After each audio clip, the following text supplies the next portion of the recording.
केवल एक कविता सुनाना है। तो एक कवि आया और सुनाने लगा, तो लोगों ने कहा कि अरे एक कविता, तो कहा कि मैं एक ही खंड काव्य पढ़ रहा हूँ।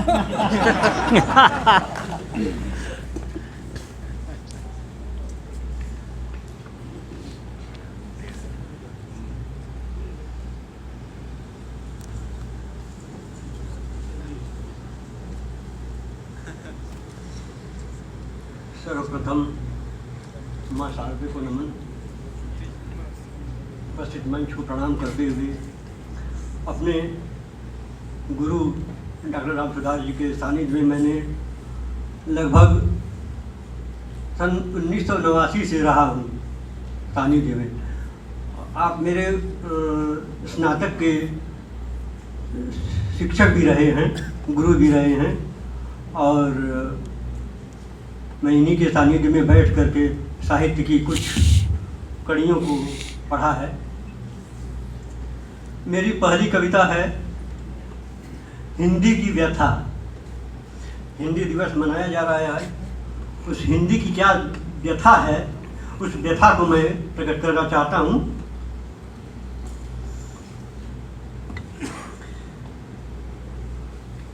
हिंदी कहती जोर जोर से मेरी दशा सुधारो तुम। हिंदी कहती जोर जोर से मेरी दशा सुधारो तुम।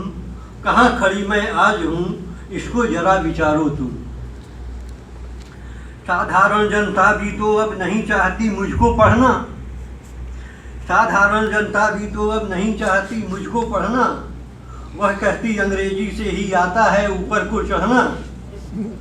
क्या यह बात सही है, इसको जरा विचारो तुम। हिंदी कहती जोर जोर से मेरी दशा सुधारो तुम। अपनी बोली अपनी भाषा, मैं हूँ देश की अंतिम आशा। यह तथ्य नहीं है पता किसी को, अंत में मुझसे छटे निराशा।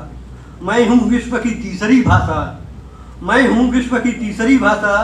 मुझसे न कतराओ तुम। हिंदी कहती जोर जोर से मेरी दशा सुधारो तुम। राष्ट्रभाषा के पद को तो छीना काले अंग्रेजों ने।